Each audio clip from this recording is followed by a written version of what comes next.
You can do everything right, every obligation fulfilled, every role performed with integrity, every duty met, and still quietly, without any dramatic crisis, feel completely hollow inside. The most devastating failures in human life are not the ones that look like failure. They are the ones that look exactly like success. If those words landed somewhere in you, today's lecture video is precisely for you. Hello, everyone. Welcome back. Last week, I asked you to choose one activity in your life and engage with it most fully as a full participant rather than as a mere spectator. Leave a comment below and tell me what you noticed. Because that shift is not just a technique, it is the first genuine movement out of the aesthetic sphere. Today, we take the next step. We are going to move into the second sphere in Kierkegaard's framework, the ethical sphere. And I want to say something immediately that this is the most important video in this lecture series so far because the ethical sphere is where most of us aspire to live. It is the life we hold up as the model: committed, responsible, duty fulfilling. Kierkegaard admired it deeply, but he also saw something underneath it that most of us miss entirely. And once you see it, you cannot unsee it. So let's get started. Kierkegaard presents the ethical sphere most fully through one of the characters called Judge William, a magistrate who appears in the second volume of Either Or. Judge William is everything the aesthete is not. He's married, he's faithful, he's professional, he's very responsible, he takes all his roles and responsibilities seriously. He shows up for his family, his work, his community, in every external sense, in nutshell, a man of integrity. And Kierkegaard's portrait of him is not ironic. He genuinely admires Judge William. Where the aesthete drifts, the ethical person commits.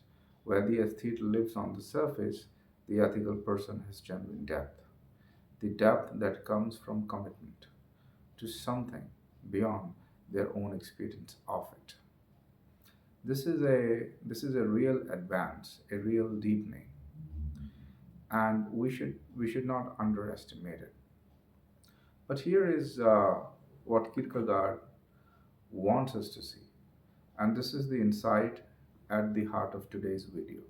The ethical person's sense of self is built entirely on the outside. It is constituted through performance, the successful playing of roles. I am a good professional. I am a devoted parent. I am a person of integrity. All genuine, all admirable, but every single one depends on something external: a role, a relationship, an institution for its own validity. We have confused the architecture of our lives with the foundation of ourselves. But a building is not its scaffolding, and when the scaffolding comes down, what remains must be able to stand on its own. The question Kierkegaard presses quietly and persistently is this: what is there underneath the rose? When you strip away the professional title, the family identity, the social position, what remains? Who are you when no one is watching and there is nothing to perform? For most people in the ethical sphere, this question is genuinely frightening, not because they are weak, but because they have spent so much time and energy building the outside that the inside has never been developed. The ethical life, with all its richness, can never become a sophisticated way of avoiding the deepest layer of self, the layer that no role can reach and no recognition can validate. Kierkegaard illustrates the cost of this through what happens when the role collapses. The executive who retires and loses all sense of identity within months. The parent whose children leave and who realizes, looking across the dinner table, that relationship was organized entirely around the roles of mother and father, never around the two persons underneath. The person who gave 30 years to an institution that then made them redundant and discovered their entire sense of self was held by that institution, not by everything within themselves. We do not lose ourselves at all at once. We lose ourselves gradually, quietly, in the daily surrender of the inner life to the demands of the outer one. Until one day we look inward and find that no one has been home for years. These are not failures of the ethical life. They are the ethical life revealing its structural limitation. The self built on role performance is always dependent on the roles continuing, and they cannot and do not continue forever. We know that. Now, I want to bring this discussion into our world of experience with precision. Think about what the ethical life looks like in a society organized around achievement, family, duty, and social position. The right degree, the right career, the right marriage, the right kind of success, visible to the right kind of people, most importantly. Most people navigate this framework with genuine seriousness and genuine commitment. But ask yourself honestly, how many people do you know, accomplished, duty fulfilling people, who somewhere in their 40s begin to feel a quiet sense of bewilderment? It's not a crisis yet, not a full blown failure, just a slow gathering sense that something essential was never attended to. That the life they built for all its achievement does not quite feel like theirs. They did not fail to build a life. They succeeded so completely at building someone's someone else's idea of it that they never got around to their own. Kierkegaard calls this ethical despair, the despair of necessity in its most culturally acceptable and therefore most invisible form. The person is not suffering dramatically, they're suffering adequately. And the very adequacy of it, the fact that it does not constitute a crisis, that everyone around them considers them to be doing perfectly well, just fine. But precisely this is what makes it so difficult to address in the first place. There is, uh, there is one more thing that Kierkegaard identifies in the ethical sphere that I think is particularly important here, and that is guilt. Not the occasional guilt of specific transgressions that we are familiar with, but a deeper structural guilt, the sense of never being, enough, never fully meeting the standard of the role that the role demanded. The idea of being a perfect professional, a perfect parent, a perfectly consistent moral agent is by definition unachievable. And the gap between the ideal and the reality produces a permanent low level pressure that the ethical person learns to live with but never resolves fully. Guilt, in Kierkegaard's framework, is not a sign that you have done something wrong. It is a sign that you have been trying, perhaps too hard, to be something impossible, and that the self, in its deepest layer, knows the difference between performing a life and actually living one. Kierkegaard sees this, this structural guilt as, as the ethical sphere's most honest signal.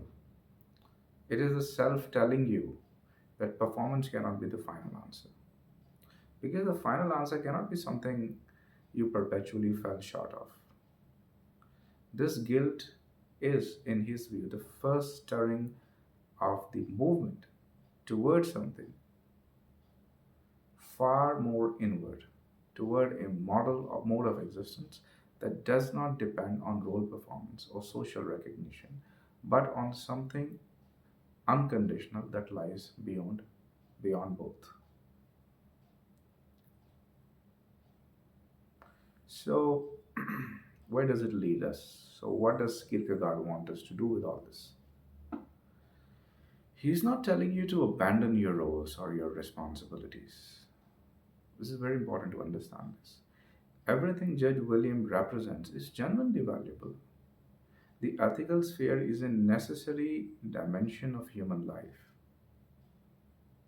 What he's saying is that it cannot be the whole of a life, cannot be the foundation on which the self is built, because it is too dependent on externals, too vulnerable when the role changes or disappears, and too caught up in the performance to reach the deepest layer of who you are. The movement he is pointing towards is not away from the ethical sphere, but through it and beneath it. He is asking you to ask the question, the is systematically that ethical life avoids. Who are you when there is no role to perform at all? Not as an abstract exercise, but as a genuine inward movement, a question that you can sit with until it begins to answer itself in the silence. The roles you play are real, the responsibilities you carry out are real, but you were here before any of those had arisen, and you have to try to know that which precedes all this.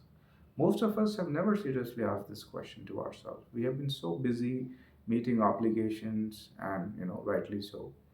These things matter. That the question of who is underneath all of the doing has never been genuinely entertained. So Kierkegaard is saying that question is not a luxury. It is the most important question available to a human being, because the self has never asked it as a self that has never been truly inhabited. So here is the practical point for this week. At some quiet moment in your life, without your phone, without distraction, of course, ask yourself this honestly. If every role I'm currently playing were taken away from me tomorrow, every title, every position, every relationship, every social identity defined by function, what would remain? What is there in me that exists independently of all that? You don't need to answer it completely. But the mere act of asking the question is itself turning the attention inwards, past the performance, past the social identity. That is, this already is an honest movement in Kierkegaard's terminology towards something real.